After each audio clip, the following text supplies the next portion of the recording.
Hello. I want to share today my top 5 species of plants that are great for people with ADHD or other people who often forget to water plants or perhaps overwater plants because they can't remember when they last watered them, and who generally struggle with caring for plants and keeping plants alive. I have been looking after plants. I've been a plant parent for 3 decades now, 2.5 decades, pretty much since I went off to university. I've always had plants on my own. I love having plants around. They just give me a sense of peace. You can obviously see I've got a whole bunch here in my office. This is actually only a third of my plant collection here in the office, and I've got more upstairs in the living room, although not too many because my husband is not as much of a plant person as I am, and I try not to overwhelm his sense of space up there. But I do have a bunch upstairs too, so I have lots of plants, and I have killed my fair share of plants too, because you just get into those ADHD moments where you get overwhelmed, you get busy, you get forgetful, you get burned out. Sometimes you know that the plants need watering and you just can't bring yourself to go do it. You know, things happen, ADHD happens, and plants are the casualties quite often. But I have quite a number of plants that I love because they can weather all my neglect happily. They might drop a couple of leaves, they bounce right back. They don't care if you overwater them or underwater them or water them on a schedule or just whenever you remember, or they're not fussy, and they've done really well for me. They do have a couple of care requirements, but they're small. They're not anything that should be difficult for anyone to achieve. So 5 plants that hopefully, I mean, I've still killed a lot of these too, but hopefully they will last for you with minimal effort. So here's number 1. This one is a pothos. This one is a golden pothos. Look, it's even got a dying leaf there. I mean, they all do at some point. Plants just naturally lose leaves as they get older. That was an older one. But this is golden pothos, which is, it's got these variegations, these yellow variegations on the leaves here. But pothos actually come in other varieties as well. This one is my pearls and jade. I only just got this one, so it's still very young, doesn't have a lot of leaves yet. But it will grow them. Pothos are really excellent at just prolific growers. They're putting out leaves constantly, and they get big and full and bushy and viney fairly quickly, most varieties. Pearls and jade is a little bit of a slower one, but even still, they're pretty robust and they grow really well. And this one is lime. You can tell that this one's been through a bit. It's weathered one of my neglect period where it lost all its leaves here, but it's still going. Look at it. Look how beautiful it is. This one gets occasional little variegated patches in dark green, which I think is just cool. I ended up recently clipping this one and planting these sticks back into the pot again. Once they have roots, they'll put out new leaves and they'll grow an even bushier plant. This was a cutting that I got from somebody, and I just got one of these sticks, and that was it, which produced this. And you can create a whole plant by putting them all in. So lots of great varieties of pothos. They're so easy to care for. They don't care how much water you give them.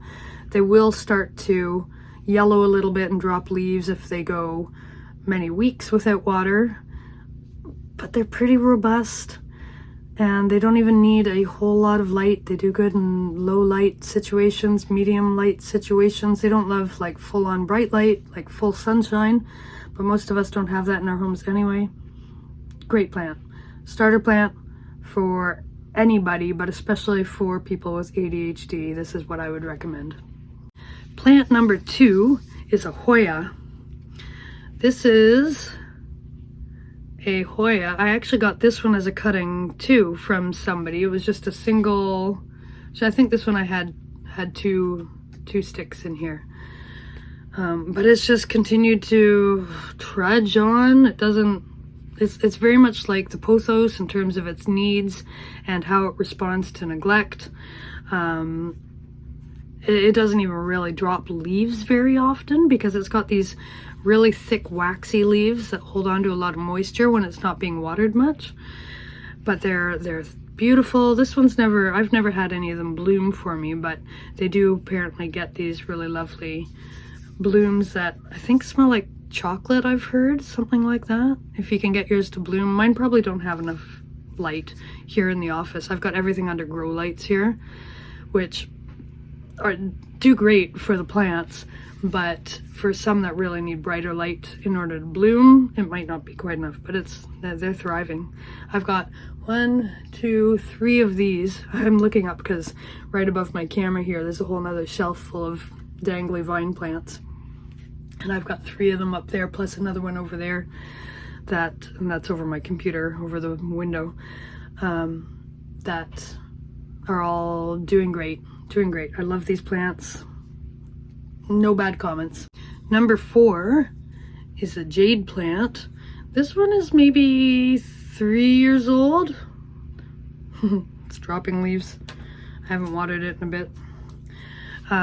3 years old, I think, and it was like maybe this big when I got it, so they grow really well too. They do need a little bit more bright light than the pothos, for instance, or the Hoyas. But if you can provide that either in a sunny window, like an east-facing window maybe, or west-facing, so it doesn't get all the sun of the day, but it gets a bit of sun during the day, then that will do it. Or I have it up on my shelf here with this is my brighter light shelf here, where I have some extra grow lights up here so that the intensity is a bit higher there, and it's doing great. I also have this in a terracotta pot because these guys don't like to get their feet wet. If you leave them, if they do get overwatered and they're in a plastic pot and they're not able to dry out, then they can start to get root rot, and that makes the whole plant mushy, and they do eventually die. So I've killed a couple of jades because I had them in plastic pots. So now all my jades are in breathable terracotta pots that you can water the plant as much as you want, and the plant will get what it needs, and then all the rest will evaporate out either through the top or through the terracotta pot, and the plant can never get overwatered. Really important. They don't mind drying out, but they don't like to be overwatered. So terracotta pot for these. They're really super easy otherwise, and these things can grow to be like 100 years old. They can be excellent heirloom plants. I'm kind of hoping that I can keep this one alive long enough to pass down to my children, or maybe just cuttings of it to my children once they're of an appropriate age. I just like the idea of that. This is my number 4. This is a Phalaenopsis orchid. This one's a bit dusty. Oh, it's got a ladybug on him. Hitching a ride for the winter. Phalaenopsis orchids are the easiest of all the orchids to grow. Some orchids can be really, really fussy. I have tried a lot of them over the years. I've killed all of them except for the Phalaenopsis. The Phalaenopsis are quite hard to kill. Even if they get underwatered, they simply get wrinkly leaves, and they will bounce back once you start watering them again. I desperately need to repot mine. They're getting all these long aerial roots here, which is usually a sign that they've outgrown their pot and they need to go into a new pot. But I don't get around to repotting very often, like once in a blue moon maybe. But they don't mind. They carry on. It's putting out a few new aerial roots, hoping, I think, maybe to try and capture more moisture from the air. They do great if you mist them. Water them when you remember to. Try not to let them go too long, but they'll let you know if they're going too long because, as I say, the leaves get wrinkly. And if you are very good at staying on a watering schedule, in the winter, they will bloom again for you. without any effort on your part. In fact, I have another one up there that bloomed 3 times last year. Just, I wasn't doing anything special. It was happy, and it bloomed 3 times for me. I haven't seen any bloom spikes on either of them yet, but it will probably be not too much longer now, because it is starting to get towards their blooming season. They don't need they do need bright light. They don't need direct light. Direct light will scorch the leaves, but that's pretty easy to find in most areas near windows. They do all right in like north or like lower level, as long as it's bright right near the window. I have mine under grow lights again. I have very little natural light in this office, and they do fine under that. So they're really pretty when they bloom too. And finally, number 5 is this zebra plant. I acquired this one not that long ago, maybe, oh gosh, a month ago, something like that. That I saw it in just our local, here in Canada, it's called Canadian Tire. I'm not sure what the equivalent would be down in the States. It's kind of a department store with a focus on like automotive, outdoor, seasonal, homewares. They got a little bit of everything, but not everything. Like they've even got toys. Kind of like Walmart, but with more of an emphasis on automotive, I guess. Anyway, they have a plant section in there, and they had these beautiful plants in there, in these larger hanging pots, including this one, which I had never seen before. Just so cool. Look at this. Look at that underneath.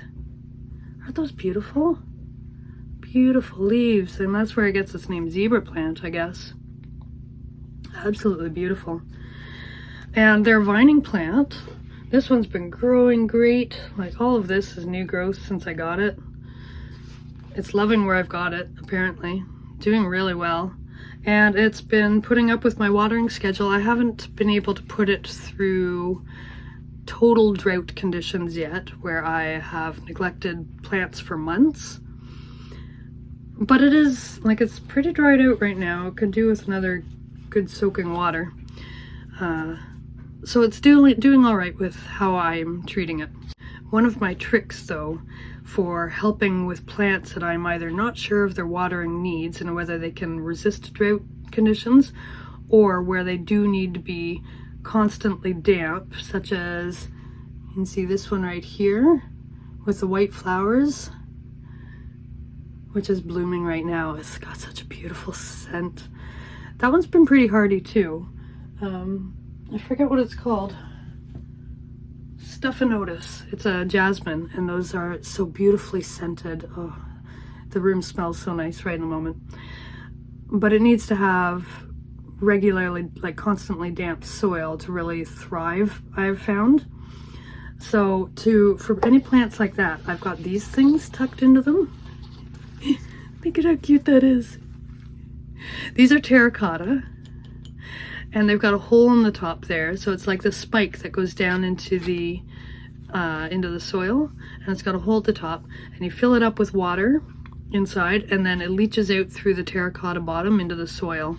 And as long as you keep this topped up, and you can just check it every couple of days or when you think of it, and as long as you keep that topped up, it'll keep the soil constantly damp. So I've been using that for, I've got 8 of them currently. I'm going to get some more for some more of my plants that need more regular watering conditions. But I just love these things. They're just so handy, and they take a lot of the pressure off trying to remember to water, because they do a lot of the work for you. You just have to remember to top it up. So I keep, for that purpose, a little watering can, generally always full of water, just on my desk. And then I'm having a moment where I want to procrastinate, and I think, oh, I'll just water my plants real quick, then I've got the water right there. Or if I notice some of these need topping up, the water's right there, and I can just do that. It's really easy. So those are my favorite plants for people who struggle to keep plants alive, such as those of us with ADHD. If you have some other plants that you really like for easy care, beginner plant stuff, then drop a note in the comments below. I'd like to hear what your takes are on them. I've killed pretty much every single beginner plant out there, including, you can see these snake plants here are often commented as being really beginner friendly. These ones are doing really well. My ones upstairs, not so much. So all plants have their Achilles heel, and don't feel bad if you kill a plant that's supposed to be really easy, including the 5 that I have suggested here, because, you know, it happens. That's how you learn. That's how you get better as a plant carekeeper. But if you have had some that you've had success with, drop a note down below. I'd like to hear about them. And in the meantime, I will see you in the next video. Hope you have a lovely day. Bye.